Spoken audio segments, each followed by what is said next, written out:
Hello everyone. In the last video, we have derived the relationship between submerged unit weight and specific gravity and unit weight of water and void ratio. That is, gamma submerged is equal to G minus 1 gamma W by 1 plus C. So in this video, we'll be deriving the relationship between the dry unit weight and bulk unit weight. Bulk unit weight.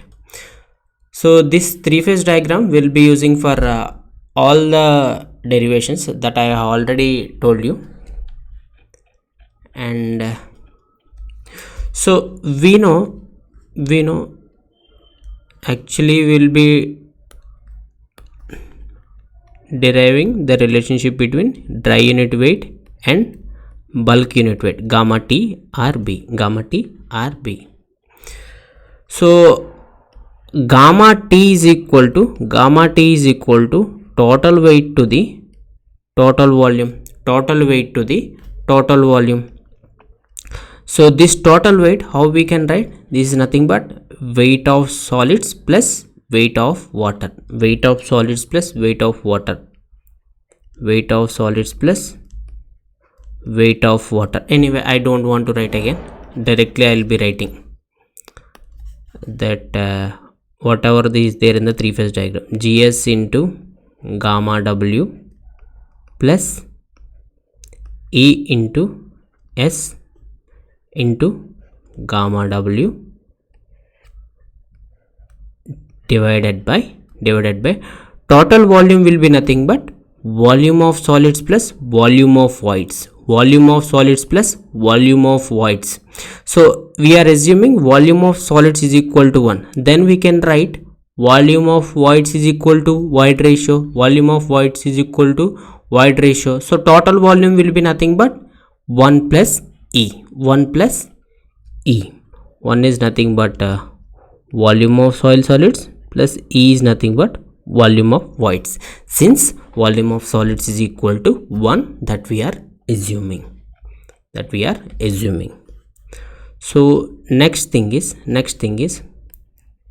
GS into gamma W plus, in place of E into S, we have one relationship, that is GS into water content, specific gravity into water content, into gamma W divided by 1 plus E. So this is how I have written.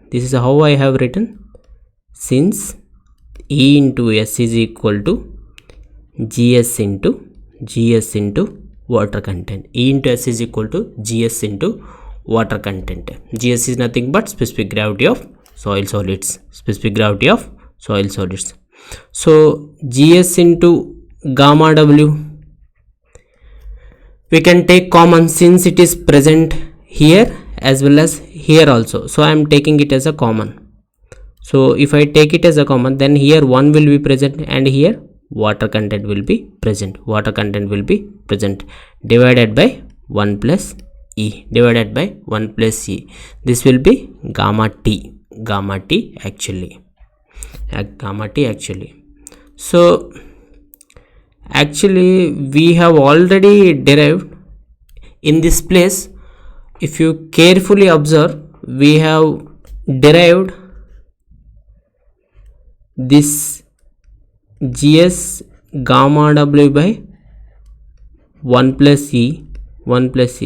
So that is nothing but we have already derived this one, G gamma W by 1 plus E. In this place we can write gamma D. That is dry unit weight. So unit weight T is equal to gamma D into 1 plus water content or if we rewrite dry unit weight is equal to bulk unit weight T or B divided by 1 plus water content. This is water content. So actually this relationship is very useful. Sometimes in the competitive examinations they will directly give this relationship. So what is the relationship between gamma d and gamma t, and the options they will be giving, you need to choose the correct option. So sometimes gamma t will be, they will be giving here, gamma d they will be giving here in the option, just to confuse you. So at that time you just need to identify which one is the correct relationship, which one is the correct relationship. So this is what about the relationship between gamma d, dry unit weight, and unit weight of bulk unit weight. So this is what the derivation. In the next video we'll be deriving one more formula. I think two more formulas are there. So after deriving this formula, whatever the formulas that I have derived from formula 1 to formula 10 or 11, I'll be writing every formula sequentially in one video, so that it will be easy for you to remember. You can write it on a paper, and daily if you can able to revise, then these formulas will be stored in your subconscious mind, so later whenever you want you can use. So thanks for watching. If you find my content is useful, please like and subscribe as well. Thank you.